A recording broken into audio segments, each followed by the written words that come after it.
नमस्कार, सुप्रभात. मी रुशाली यादव सारंग. बुलेटिनच्या सुरुवातीला मुंबईकरांसाठी दिलासादायक बातमी. मुंबईमध्ये पहाटेपासून पावसानं विश्रांती घेतलेली आहे, मात्र ढगाळ वातावरण कायम आहे. मुंबईतील तिन्ही रेल्वे मार्गावरील लोकल वाहतूक ही सध्या सुरळीत सुरू आहे. मुंबईला आज पावसाचा रेड अलर्ट जारी करण्यात आलेला आहे, त्याच्यामुळे शाळा आणि महाविद्यालयांना सुट्टी जाहीर करण्यात आली आहे. विशाल पाटील आमचे प्रतिनिधी आमच्या सोबत आहेत. अधिक माहिती जाणून घेणार आहोत. विशाल. वृषाली, रात्रभर मुंबईत पावसानं मुंबईकरांना झोडपून काढलं होतं. काल आपल्याला माहिती आहे पूर्ण दिवस पाऊस मुंबईत पडत होता.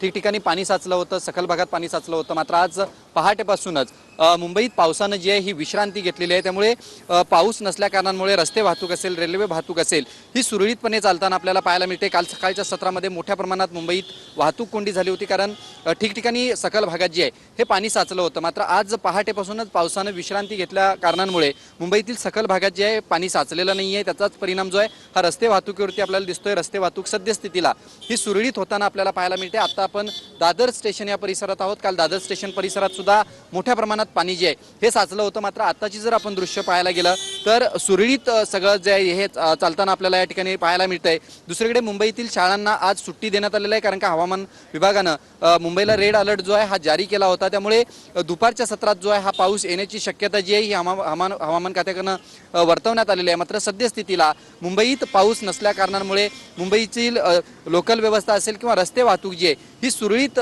चालू असताना आपल्याला पाहायला मिळते. काल ज्या पद्धतीनं पाऊस झाला होता त्यावेळेला मुंबईकरांना सतर्कतेचा इशारा जो आहे हा दिला होता. मच्छीमार असतील किंवा अन्य मुंबईकर असतील यांनी समुद्र किनाऱ्यांवरती जाणं टाळावं अशा पद्धतीचं आवाहन सुद्धा प्रशासनाकडनं करण्यात आले आणि तेच प्रशासन आज सुद्धा करण्यात आले. मुंबईकरांनी आणि मच्छीमारांनी समुद्रात जाणं जे आहे हे टाळावं अशा पद्धतीचं आवाहन केलंय. मात्र सद्यस्थितीला मुंबईतील रस्ते वाहतूक असेल किंवा मुंबईची लाईफलाईन लोकल असेल ही सुरळीत चालू असताना पाहायला मिळते. वृषाली, नक्कीच धन्यवाद विशाल दिलेल्या सविस्तर माहितीसाठी. तर अतिवृष्टीच्या अलर्टमुळे शाळा महाविद्यालयांना सुट्टी जाहीर करण्यात आलेली आहे. कोणकोणत्या भागामधल्या शाळा आणि महाविद्यालयांना सुट्टी जाहीर करण्यात आलेली आहे ते आपण ग्राफिक्सच्या माध्यमातून पाहतोय. पुणे, रायगड, नवी मुंबई, ठाणे, रत्नागिरी, सिंधुदुर्ग, मुंबईमधल्या शाळांना सुट्टी जाहीर करण्यात आली आहे.